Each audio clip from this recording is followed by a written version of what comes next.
ചുറ്റും നടക്കുന്ന അതിക്രമങ്ങൾ തുറന്നുകാട്ടാൻ, നീതി നിഷേധത്തിനെതിരായ ശബ്ദമാകാൻ, ദേശവിരുദ്ധർക്കെതിരെയുള്ള മുന്നറിയിപ്പാകാൻ ജനസമക്ഷം കാക്കിയിലേക്ക് പ്രേക്ഷകർക്ക് സ്വാഗതം.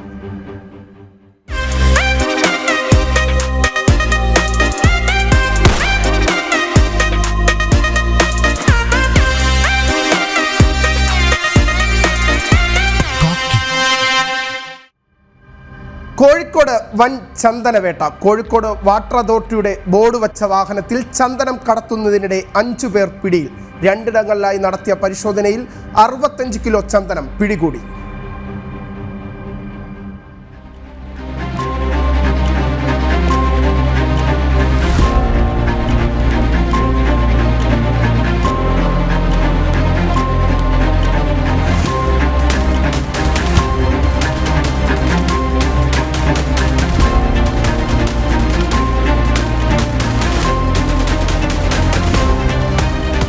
ഫോറസ്റ്റ് ഇന്റലിജൻസ് സെല്ലും കോഴിക്കോട് ഫ്ലൈയിംഗ് സ്ക്വാഡ് റേഞ്ച് ഓഫീസറും നടത്തിയ പരിശോധനയിലാണ് ചന്ദനത്തടികൾ പിടികൂടിയത്. രഹസ്യ വിവരത്തിന്റെ അടിസ്ഥാനത്തിലായിരുന്നു പരിശോധന. വാട്ടർ അതോറിറ്റിയുടെ ബോർഡ് വെച്ച കരാർ വാഹനത്തിലായിരുന്നു ചന്ദനം കടത്തിയത്.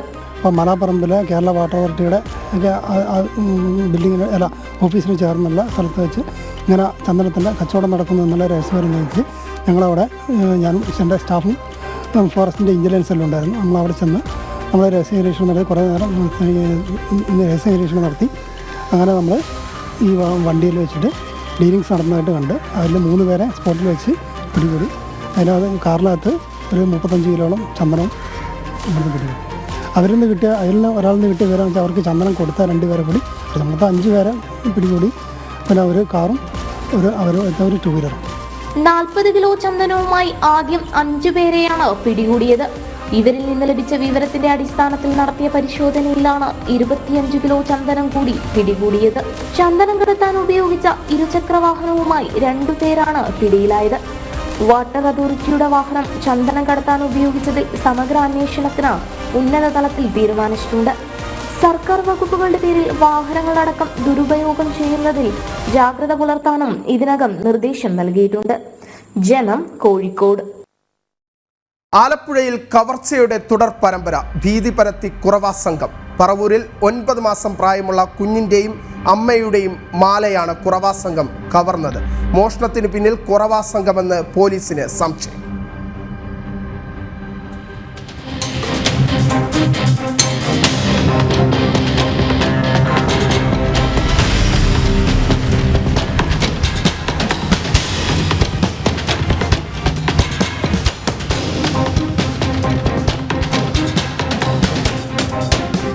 പുലർച്ചെ 1 മണിയോടെയാണ് പറവൂർ തൂക്കുകുളത്തിന് കിഴക്കുള്ള മനോഹരന്റെ വീട്ടിൽ കവർച്ച നടന്നത്.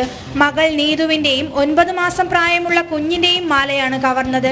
പാന്റ് മാത്രം ധരിച്ച ആളാണ് കവർച്ച നടത്തിയതെന്നാണ് നീതു പോലീസിന് നൽകിയ മൊഴി. 12 കാര്യത്തിനാണ് സംഭവം. ഞാൻ അങ്ങോട്ട് ചെല്ലുമ്പം ഈ ആളങ്ങോട്ട് പുറത്തേക്ക് ചാടി ഇറങ്ങി ബാക്ക് മാത്രമേ ഞാൻ കണ്ടു. മോള് മൊത്തം മുഖം കണ്ടു. പിന്നെ കൊച്ചിൻ്റെ പിന്നെ മാലയും മോടെ മാല ചാരുമാല.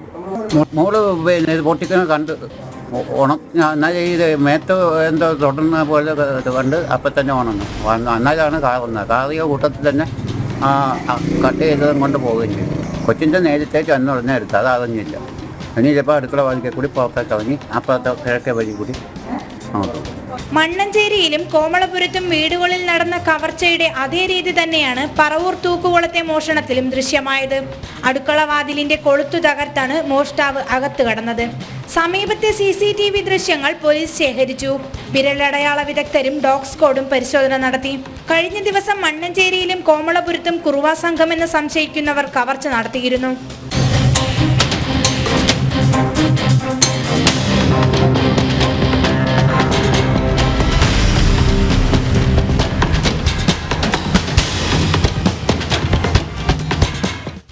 ജനം, ആലപ്പുഴ. കൊല്ലം കുന്നിക്കോട് യുവാവിനെ കൊലപ്പെടുത്തിയ കേസിൽ അച്ഛനും മകനും ജീവപര്യന്ത തടവും പിഴയും ശിക്ഷ. കുന്നിക്കോട് സ്വദേശി സലാവുദ്ദീൻ, മകൻ ദമീജ് അഹമ്മദ് എന്നിവരെയാണ് കൊട്ടാരക്കര SC/ST കോടതി ശിക്ഷിച്ചത്. മരത്തിന്റെ ശിഖരം വെട്ടിയപ്പോൾ പറമ്പിൽ വീണെന്ന കാരണത്തിലാണ് സമീപവാസിയായ അനിൽകുമാറിനെ പ്രതികൾ കൊലപ്പെടുത്തിയത്.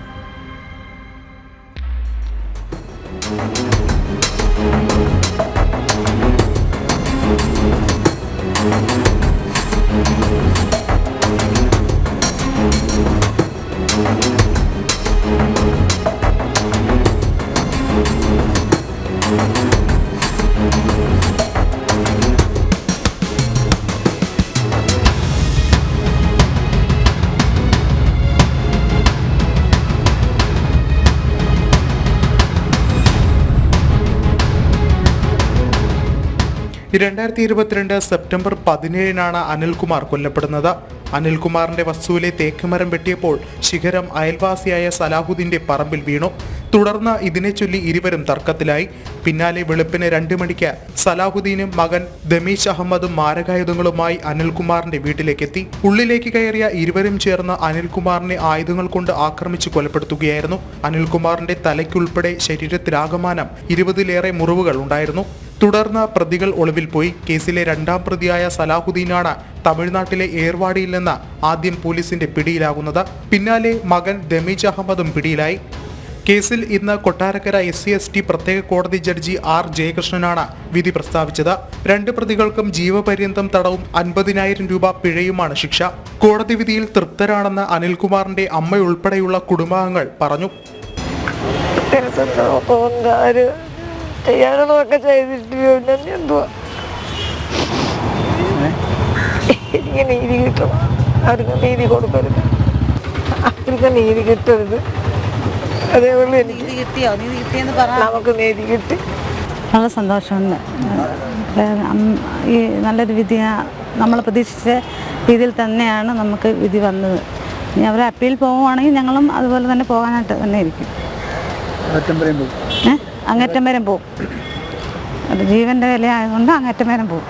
പിഴത്തുക അനിൽകുമാറിന്റെ അമ്മയ്ക്ക് അർഹതപ്പെട്ടതാണ്. കൂടാതെ അമ്മയ്ക്ക് പ്രത്യേക സാമ്പത്തിക സഹായം നൽകണമെന്നും കോടതി പറഞ്ഞു. കേസിൽ ഇതുവരെ 24 സാക്ഷികളെ വിസ്തരിച്ചു. പ്രോസിക്യൂഷന് വേണ്ടി public prosecutor advocate GS Santhosh Kumar ഹാജരായി. പക്ഷേ പ്രോസിക്യൂഷൻ്റെ കേസാണ് ശരി എന്ന് കോടതിയെ കൺവിൻസ് ചെയ്യിക്കാൻ കഴിഞ്ഞു. അതിൻ്റെ ഫലമായിട്ട് ഈ സാധാരണ ഒരു പാവപ്പെട്ട കുടുംബത്തിന് നീതി ബഹുമാനപ്പെട്ട ഈ സ്പെഷ്യൽ കോടതിയിൽ നിന്ന് ലഭിച്ചു എന്നുള്ളതാണ് ഏറ്റവും സന്തോഷകരമായ ഒരു വാർത്ത. അതിൽ അവർക്ക് ജീവപര്യന്തം തടവാണ് വിധിച്ചത്. ജീവപര്യന്തം തടവും എല്ലാവരും 50,000 രൂപ വെച്ച് പിഴ കൊടുക്കണം. ആ പിഴ ഈ ഇരയുടെ അമ്മ കൊടുക്കണം. അത് കൂടാതെ വിക്ടിം കോമ്പൻസേഷൻ സ്കീം അനുസരിച്ചുള്ള തുക കൂടി നിശ്ചയിച്ച് ആ കുടുംബത്തിന് കൊടുക്കണം എന്ന് കോടതി പ്രത്യേകം പരാമർശമുണ്ട്. കുന്നിക്കോട് പോലീസ് രജിസ്റ്റർ ചെയ്ത കേസിൽ DYSP ആയിരുന്ന GD വിജയകുമാറാണ് അന്വേഷണം പൂർത്തിയാക്കി കുറ്റപത്രം സമർപ്പിച്ചത്. ജനം, കൊല്ലം. പെരിയ ഇരട്ടക്കൊലപാതക കേസിൽ ഡിസംബർ ആദ്യവാരം വിധി പറയും. ഈ മാസം 28-ന് കേസ് വീണ്ടും കല്ലൂരിലെ പ്രത്യേക CBI കോടതി പരിഗണിക്കും. കേസിൽ അന്തിമവാദം നേരത്തെ പൂർത്തിയായിരുന്നു. മുൻ MLA KV കുഞ്ഞിരാമനടക്കം 24 പേരാണ് പ്രതികൾ.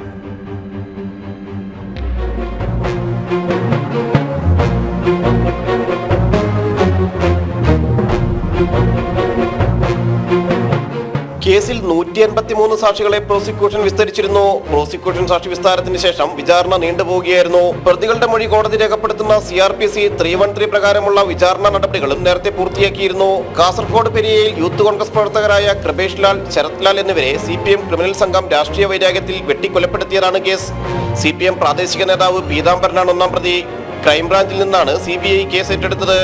2021 ഡിസംബറിൽ കുറ്റപത്രം സമർപ്പിച്ചു.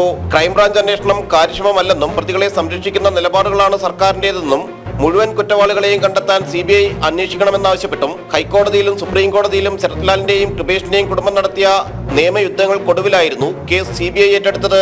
കേസ് അന്വേഷിച്ച CBI 10 പേരെ കൂടി പ്രതിയേർക്കുകയും 5 പേരുടെ അറസ്റ്റ് രേഖപ്പെടുത്തുകയും ചെയ്തിരുന്നു. മുൻ MLA KV കുഞ്ഞിരാമനടക്കം 5 പ്രതികൾ ജാമ്യത്തിലാണ്. ശാസ്ത്രീയ തെളിവുകളുടെ അടിസ്ഥാനത്തിലായിരുന്നു CBI അന്വേഷണം. ജനം, കൊച്ചി. കോട്ടയത്ത് ആൾതാമസമില്ലാത്ത വീടുകൾ കേന്ദ്രീകരിച്ച് മോഷണ സംഘം സജീവം. കല്ലറ ചന്തപ്പറമ്പിലാണ് സംഭവം. കഴിഞ്ഞ ദിവസം രാത്രി നടന്ന മോഷണത്തിന്റെ CCTV ദൃശ്യങ്ങൾ പുറത്ത്. കടുത്തുരുത്തി പോലീസ് അന്വേഷണം ആരംഭിച്ചു.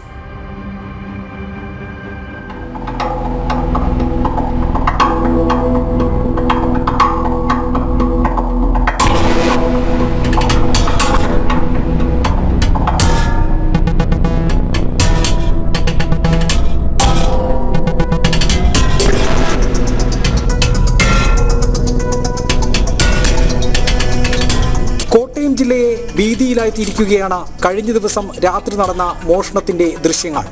കല്ലറ, കഴിവേലിൽ സ്റ്റീഫൻ, കുടിലിൽ തങ്കമ്മ, കൊച്ചുപുത്താൻപുരയ്ക്കൽ സെബി എന്നിവരുടെ വീടുകളിലാണ് മോഷണവും മോഷണശ്രമവും നടന്നത്. ആൾതാമസമില്ലാത്ത വീടുകൾ തെരഞ്ഞുപിടിച്ചായിരുന്നു മോഷണം. ആൾതാമസമില്ലാത്ത സ്റ്റീഫന്റെയും തങ്കമ്മയുടെയും വീടുകളിലെത്തിയ മോഷ്ടാക്കൾ വീടിന്റെ കതക് പൊളിച്ചാണ് അകത്ത് കയറിയത്. വീടിനകത്തെ അലമാരയും മേശയുമെല്ലാം പൂട്ട് തകർത്ത് തുറന്ന് പരിശോധിച്ചിട്ടുണ്ട്. സ്റ്റീഫന്റെ വീട്ടിൽ നിന്ന് മദ്യം മാത്രമാണ് മോഷണം പോയതെന്നാണ് കരുതുന്നത്. പക്ഷേ മോഷണത്തിനായി സെബിന്റെ വീട്ടിലെത്തിയപ്പോൾ പണിപാളി. മോഷ്ടാക്കൾ വാതിൽ കുത്തിപ്പൊളിക്കാൻ ശ്രമിക്കുന്നതിനിടെ വീട്ടുകാർ ഉണർന്നതോടെ മോഷ്ടാക്കൾ രക്ഷപ്പെടുകയായിരുന്നു. ഉടമകൾ സ്ഥലത്തില്ലാത്തതിനാൽ എന്തൊക്കെയാണ് നഷ്ടപ്പെട്ടതെന്ന് വ്യക്തമല്ല. CCTV ദൃശ്യങ്ങളിൽ 2 മോഷ്ടാക്കൾ വ്യക്തമായി പതിഞ്ഞിട്ടുണ്ട്. കടുത്തുരുത്തി പോലീസ് അന്വേഷണം ആരംഭിച്ചു. ജനം, കോട്ടയം. സംസ്ഥാനത്ത് വീണ്ടും സഹകരണ തട്ടിപ്പ്. LDF ഭരിക്കുന്ന പത്തനംതിട്ട കോന്നി റീജിയണൽ സഹകരണ ബാങ്കിൽ നിന്നും നിക്ഷേപിച്ച പണം ലഭിക്കുന്നില്ലെന്ന് പരാതി. നിക്ഷേപത്തുക തിരികെ ആവശ്യപ്പെട്ട് പയ്യമൻ സ്വദേശി അനന്തൻ കുടുംബവുമായി ബാങ്കിന് മുന്നിൽ കുത്തിയിരുന്ന് പ്രതിഷേധിച്ചു.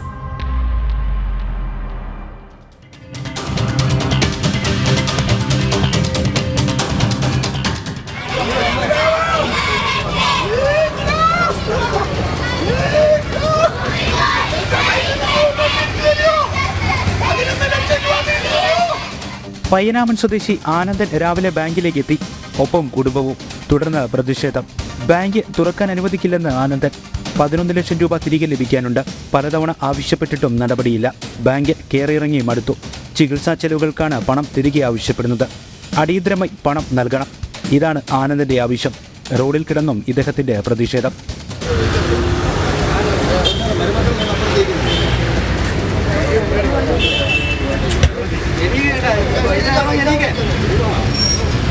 ബാങ്ക് അധികൃതരും പോലീസും ആനന്ദനുമായി വാഗ്തർക്കം. ഇദ്ദേഹം ഉൾപ്പെടെ മറ്റു നിക്ഷേപകരും കഴിഞ്ഞ ദിവസം ബാങ്കിലെത്തി പ്രതിഷേധിച്ചിരുന്നു. പണം തിരികെ ലഭിക്കാതായതോടെ ഇവർ കോടതിയെയും സമീപിച്ചു. മുൻഗണനയനുസരിച്ച് നിക്ഷേപകർക്ക് പണം തിരികെ നൽകാനാണ് കോടതി ഉത്തരവിട്ടത്. എനിക്ക് 11 ലക്ഷം തരത്തിലെന്നാ പറയുന്നത്. പൈസ ഇല്ലെന്നില്ലെങ്കിൽ ഞാൻ ഒരാഴ്ചക്ക് 50,000 രൂപ തരാമെന്ന് നോക്കട്ടെന്നാ പറയുന്നത്. അത് തരാമെന്ന് പറയുന്നില്ല. ഇപ്പൊ 8 വർഷമായി അന്ന് പോലെ ഇടുക, ഇടയ്ക്കൊന്നും എടുത്തിട്ടില്ല. ഞാനിപ്പോ ഈ പൈസയ്ക്ക് തുടർച്ചയായിട്ട് വന്നോണ്ടിരിക്കുക. ഈ കഴിഞ്ഞ 8-ാം തീയതി വീണ്ടും വന്നു. നിലവിൽ ഇപ്പോൾ എന്ന് പറഞ്ഞാൽ കൊണ്ട് ഞങ്ങൾക്ക് 2.5 ലക്ഷം രൂപയും അതിൻ്റെ പലിശയും തന്നാൽ പുള്ളി 5 ലക്ഷത്തിനെ പിടിച്ചാതില്ലെന്ന് പറഞ്ഞുകൊണ്ട് ഞങ്ങൾക്ക് കാലാവധി കഴിഞ്ഞ് 2 ലക്ഷം രൂപയും അതിൻ്റെ പലിശയും കൂടെ ഞങ്ങൾക്ക് കിട്ടണമെന്ന് പറഞ്ഞു. കിട്ടണമെന്ന് പറഞ്ഞുടനെ ഇവർ 50,000 രൂപ ആദ്യം പറഞ്ഞു കഴിഞ്ഞ ഉടനെ പുള്ളി അതിനെ സമ്മതിക്കാൻ പറഞ്ഞുടനെ ഇവരെ CR എടുത്ത് വെച്ച് വിളിപ്പിച്ച് ചർച്ച നടത്തിയപ്പോൾ 75,000 രൂപ തരാമെന്ന് പറഞ്ഞു. പുള്ളി അത് സമ്മതിക്കാതെ കൊണ്ട് ഇപ്പം ഈ 50,000 രൂപ വാങ്ങിച്ചെങ്കിലേ ഈ പലിശ ഞങ്ങൾക്ക് തരത്തുള്ളെന്ന് പറഞ്ഞു. പണം തിരികെ നൽകില്ലെന്ന് പറഞ്ഞിട്ടില്ലെന്നും ഘട്ടം ഘട്ടമായി നൽകുമെന്നുമാണ് ബാങ്ക് അധികൃതരുടെ വാദം. നിലവിലെ സ്ഥിതി ഞങ്ങൾ കഴിഞ്ഞ ദിവസം 50,000 രൂപ കൊടുക്കാമെന്നാണ് പറഞ്ഞിരുന്നത്. പക്ഷെ മറ്റു പല രീതിയിലും കാശ് സംഘടിപ്പിച്ചുകൊണ്ട് ഇന്ന് 1 ലക്ഷം രൂപ കൊടുക്കാമെന്ന് പറഞ്ഞു. പക്ഷെ അദ്ദേഹം അത് കേൾക്കുന്നില്ല. എന്ന് മാത്രമല്ല, ബാങ്കിൻ്റെ മുന്നിൽ ബാങ്ക് തുറപ്പിക്കാതിരിക്കാനുള്ള ശ്രമങ്ങളാണ് നടക്കുന്നത്. ഈ ബാങ്കിൻ്റെ നിലവിലെ പ്രതിസന്ധി കാരണം ഞങ്ങൾക്ക് ചെയ്യാവുന്ന പരമാവധി തുക കൊടുക്കാമെന്നാണ് പറഞ്ഞിട്ടുള്ളത്. പണം തിരികെ നൽകാൻ നടപടിയുണ്ടായില്ലെങ്കിൽ വരും ദിവസങ്ങളിൽ പ്രതിഷേധം ശക്തമാക്കാനാണ് ഇവരുടെ തീരുമാനം. ജനം, പത്തനംതിട്ട. തിരുവനന്തപുരത്ത് സർക്കാർ സ്കൂളിൽ 14-കാരനെ പൂട്ടിയിട്ട് മർദ്ദിച്ച സംഭവത്തിൽ ഒരാഴ്ച കഴിഞ്ഞിട്ടും പ്രതികളെ അറസ്റ്റ് ചെയ്യാതെ പോലീസ്. 2 അധ്യാപകർക്കും PTA വൈസ് പ്രസിഡന്റിനുമെതിരെ കേസെടുത്ത് ജാമ്യമില്ലാ കുറ്റം ചുമത്തിയ കേസിലാണ് അന്വേഷണം ഇഴയുന്നത്. പ്രതികളെ പിടികൂടാൻ സാധിച്ചില്ലെന്ന ദുർബല വിശദീകരണമാണ് ബാലരാമപുരം പോലീസ് വ്യക്തമാക്കുന്നത്. പ്രതികളുടെ രാഷ്ട്രീയ സ്വാധീനം അന്വേഷണത്തെ ബാധിക്കുന്നുവെന്നും കുടുംബത്തിന്റെ ആരോപണം. 5-ാം തീയതിയാണ് വെങ്ങാനൂർ ഗവൺമെന്റ് മോഡൽ HSSലെ 9-ാം ക്ലാസ് വിദ്യാർത്ഥിയായ 14-കാരനെ സ്കൂളിലെ അധ്യാപകരായ വിഷ്ണുലാൽ, ഗ്ലെൻ എന്നിവരും PTA വൈസ് പ്രസിഡന്റ് പ്രവീണും ചേർന്ന് പൂട്ടിയിട്ട് മർദ്ദിച്ചെന്ന് പരാതി ഉയർന്നത്. തൊട്ടടുത്ത ദിവസം തന്നെ മൂവർക്കുമെതിരെ കുടുംബം പരാതി നൽകിയെങ്കിലും ദിവസങ്ങൾ കഴിഞ്ഞിട്ടാണ് പോലീസ് കേസെടുത്തത് പോലും. ബാലനീതി നിയമത്തിലെ 75-ാം വകുപ്പടക്കമുള്ള ജാമ്യം ലഭിക്കാത്ത ഗുരുതര വകുപ്പുകളാണ് പ്രതികൾക്കെതിരെ ചുമത്തിയത്.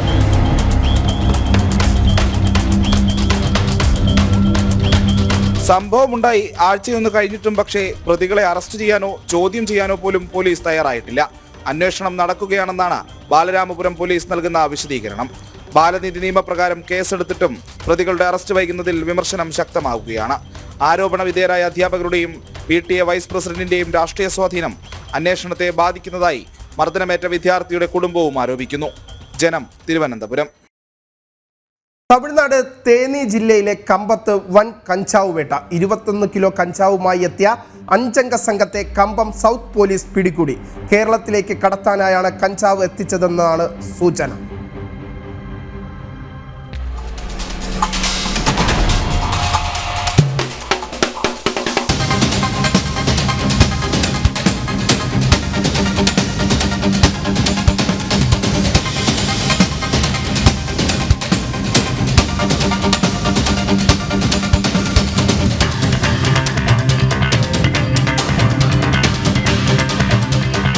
ആന്ധ്രയിൽ നിന്ന് കമ്പത്തേക്ക് കഞ്ചാവ് കടത്തുന്നതായി കമ്പം സൗത്ത് പോലീസിന് രഹസ്യവിവരം ലഭിച്ചിരുന്നു. ഇതിന്റെ അടിസ്ഥാനത്തിൽ കമ്പം കുമളി പാതയിൽ പോലീസ് നിരീക്ഷണവും ശക്തമാക്കി. ഇതിനിടെ കമ്പം മുനിസിപ്പൽ മാലിന്യ നിക്ഷേപ കേന്ദ്രത്തിന് സമീപം 2 ബൈക്കുകളിൽ ചാക്കുകെട്ടുമായി നിൽക്കുന്ന 5 പേരെ പോലീസ് കണ്ടെത്തി. സംശയം തോന്നിയതിനെ തുടർന്ന് നടത്തിയ പരിശോധനയിലാണ് കഞ്ചാവ് കണ്ടെടുത്തത്. 21 കിലോ കഞ്ചാവാണ് ഇവരുടെ കൈവശം ഉണ്ടായിരുന്നതും. സംഭവവുമായി ബന്ധപ്പെട്ട് ഡിണ്ടിഗൽ ജില്ലയിലെ വത്തലകുണ്ട് സ്വദേശി തുളസി, വള്ളപ്പെട്ടി സ്വദേശി ആദിത്യൻ, കമ്പം ചിന്നപ്പള്ളിവാസൽ സ്വദേശി മുജാഹിദീൻ അലി, ഹരിഹരൻ, ഓടക്കര തെരുവിലെ അസീഖ് അഹമ്മദ് എന്നിവരെയാണ് പോലീസ് അറസ്റ്റ് ചെയ്തത്. ആന്ധ്രയിൽ നിന്നും തുളസിയാണ് കഞ്ചാവ് കമ്പത്ത് എത്തിച്ചത്. ഇവിടെ നിന്നും ഇരുചക്ര വാഹനത്തിൽ കഞ്ചാവ് കേരളത്തിലേക്ക് കടത്താനായിരുന്നു സംഘം പദ്ധതിയിട്ടിരുന്നത്. ഇവർ കൈവശം വെച്ചിരുന്ന 2 ബൈക്കുകളും പോലീസ് കസ്റ്റഡിയിൽ എടുത്തിട്ടുണ്ട്. കഞ്ചാവ് തുളസിക്ക് കൈമാറിയ ആന്ധ്ര സ്വദേശി നാഗരാജുവിനായി പോലീസ് തിരച്ചിലും ഊർജിതമാക്കി. ജനം, ഇടുക്കി. ഒരിടവേളയ്ക്ക് ശേഷം സംസ്ഥാനത്ത് ലോട്ടറി മാഫിയ സംഘം സജീവമാകുന്നു. കോഴിക്കോട് താമരശ്ശേരിയിൽ 20-കാരൻ അനന്തു കൃഷ്ണയുടെ ജീവൻ എടുത്തത് ഒറ്റ നമ്പർ ലോട്ടറി മാഫിയെന്ന് ബന്ധുക്കൾ. അനന്തു ജോലി ചെയ്തിരുന്ന ലോട്ടറി കടയുടമ മനാഫിൻ്റെയും സംഘത്തിൻ്റെയും ഭീഷണിയാണ് മരണത്തിനിടയാക്കിയതെന്ന് കുടുംബത്തിൻ്റെ പരാതി.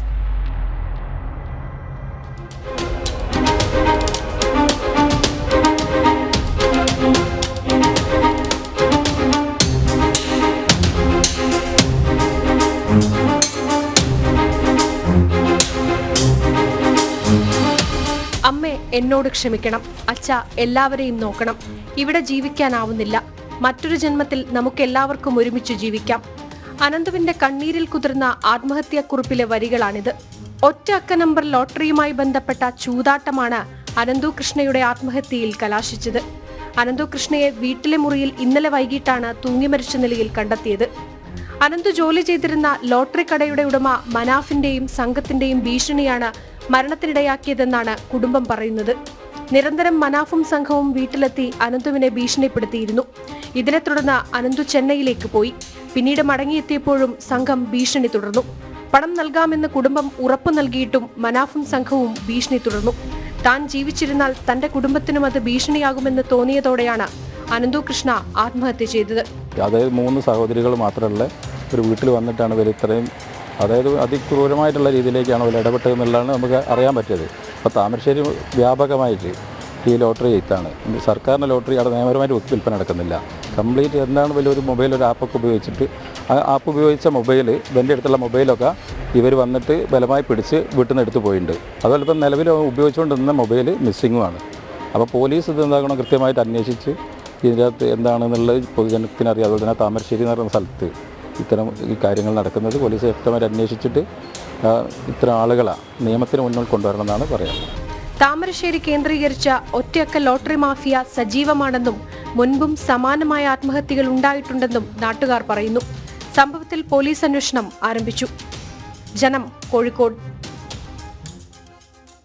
കൊല്ലം മുഖത്തലയിൽ യുവാവിനെ വെട്ടിപ്പരിക്കേൽപ്പിച്ച കേസിൽ 2 പ്രതികൾ അറസ്റ്റിൽ. പേരൂർ സ്വദേശികളായ വിഷ്ണു, സെയ്തലി എന്നിവരാണ് കൊട്ടിയം പോലീസ് അറസ്റ്റ് ചെയ്തത്. ചെറിയോല സ്വദേശി സുധീറാണ് വെട്ടേറ്റത്.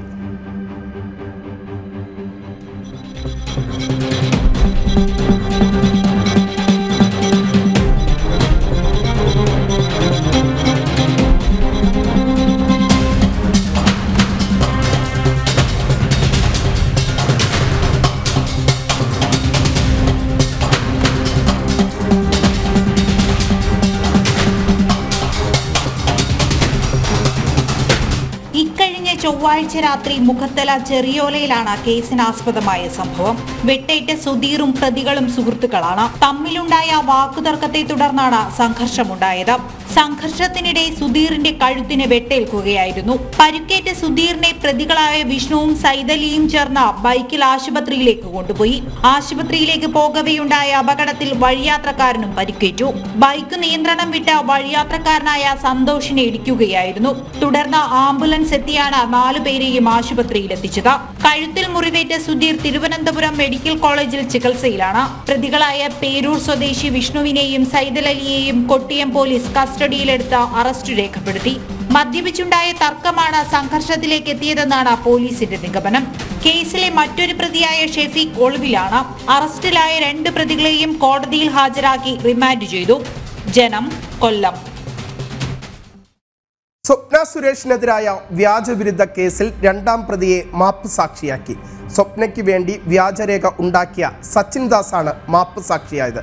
സച്ചിൻ ദാസിന്റെ അപേക്ഷ കോടതി അംഗീകരിക്കുകയായിരുന്നു.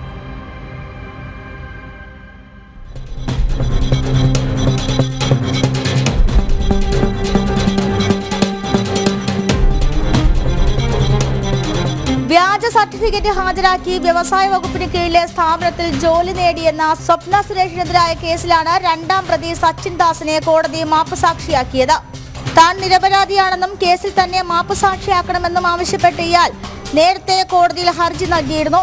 കേസുമായി ബന്ധപ്പെട്ട കൂടുതൽ കാര്യങ്ങൾ അറിയാമെന്നും സച്ചിൻ ദാസ് ഹർജിയിൽ വ്യക്തമാക്കി. കോടതി ഹർജി ഫയലിൽ സ്വീകരിച്ചു. തിരുവനന്തപുരം 1ാം ക്ലാസ് മജിസ്ട്രേറ്റ് കോടതിയാണ് കേസ് പരിഗണിച്ചത്. സ്പേസ് പാർക്കിലെ നിയമനത്തിനായി Swapna Suresh വ്യാജവിരുദ്ധ certificate നൽകിയെന്നാണ് case. Cantonment പോലീസാണ് കേസ് രജിസ്റ്റർ ചെയ്തത്. 2009-2011 കാലഘട്ടത്തിൽ പഠനം പൂർത്തിയാക്കിയെന്നാണ് സ്വപ്ന സുരേഷ് രേഖയിൽ പറയുന്നത്. 2017 സ്വപ്നയ്ക്ക് ദേവ് എഡ്യൂക്കേഷൻ ട്രസ്റ്റ് മുഖേന സർട്ടിഫിക്കറ്റ് ലഭിച്ചത്. മാസം 3.18 ലക്ഷം രൂപയാണ് സ്പേസ് പാർക്കിൽ സ്വപ്നയ്ക്ക് നൽകിയിരുന്ന ശമ്പളം. മുൻ പ്രിൻസിപ്പൽ സെക്രട്ടറി എം ശിവശങ്കരനാണ് സ്പേസ് പാർക്കിൽ സ്വപ്നയ്ക്ക് ജോലി നൽകിയതെന്നാണ് ആരോപണം. ജനം, തിരുവനന്തപുരം. കായംകുളത്ത് CPM മുൻ നേതാവായ പ്രതിക്ക് ജാമ്യം ലഭിക്കാൻ വ്യാജരേഖ ഹാജരാക്കിയതായി പരാതി. CPM പുതുപ്പള്ളി മുൻ ലോക്കൽ കമ്മിറ്റി അംഗവും DYFI നേതാവുമായ CB ശിവരാജിന് ജാമ്യം ലഭിക്കാനാണ് കോടതിയിൽ വ്യാജരേഖ ഹാജരാക്കിയത്. CPM ബ്രാഞ്ച് സെക്രട്ടറി കൂടിയായ വനിതാ പഞ്ചായത്ത് അംഗമാണ് കരമടച്ച വ്യാജരേഖ രസീത് ഹാജരാക്കി കോടതിയെ കബളിപ്പിച്ചത്.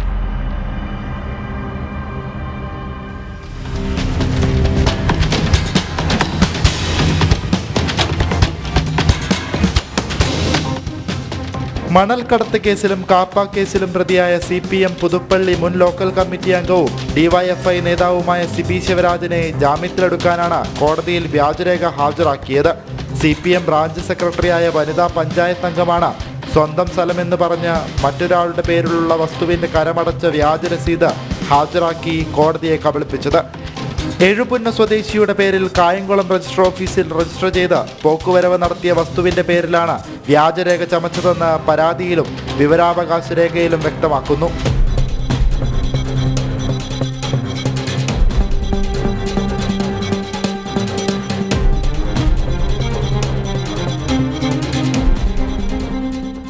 മണൽ മാഫിയ കേസിൽ പ്രതിയായ CB ശിവരാജിനെ CPM സസ്പെൻഡ് ചെയ്തിരിക്കുകയാണ്. വയനാടിനൊരു കൈത്താങ് എന്ന പേരിൽ ഇല്ലാത്ത സംഘടനയുടെ പേരിൽ ബിരിയാണി ചലഞ്ച് സംഘടിപ്പിച്ച് തട്ടിപ്പ് നടത്തിയ കേസിലും CB ശിവരാജൻ പ്രതിയാണ്. പഞ്ചായത്ത് അംഗവും പ്രതിയും ചേർന്ന് കോടതിയെ വഞ്ചിച്ചെന്നും കായംകുളം പോലീസിൽ നൽകിയ പരാതിയിൽ പറയുന്നു. ജനം, ആലപ്പുഴ. ADM നവീൻ ബാബുവിന്റെ മരണത്തിൽ ഗൂഢാലോചന സംശയിക്കുന്നതായി കുടുംബം. പ്രത്യേക അന്വേഷണ സംഘത്തിന് മുന്നിൽ കുടുംബാംഗങ്ങൾ മൊഴി നൽകി. പത്തനംതിട്ട മലയാലപ്പുഴയിലെ നവീൻ ബാബുവിൻ്റെ വീട്ടിലെത്തിയാണ് ഭാര്യ മഞ്ജുഷയുടെയും സഹോദരൻ പ്രവീൺ ബാബുവിൻ്റെയും മൊഴി പ്രത്യേക അന്വേഷണ സംഘം രേഖപ്പെടുത്തിയത്. കണ്ണൂർ കളക്ടർക്കെതിരായുള്ള മൊഴിയിൽ ഉറച്ചു നിൽക്കുന്നുവെന്നും കുടുംബം അന്വേഷണ സംഘത്തെ അറിയിച്ചു.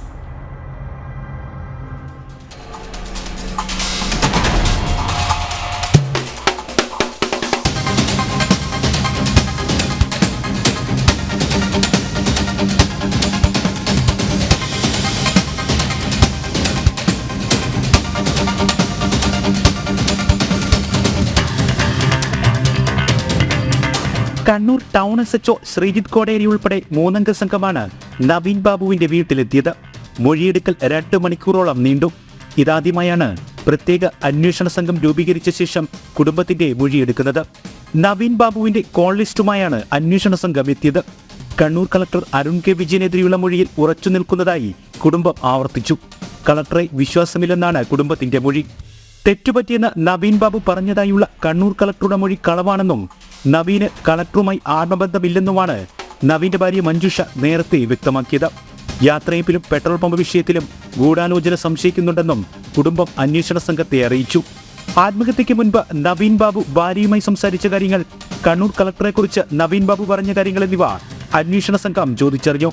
പ്രത്യേക അന്വേഷണ സംഘത്തിന്റെ നീക്കങ്ങളിൽ കുടുംബം നേരത്തെ ആക്ഷേപം ഉന്നയിച്ചിരുന്നു.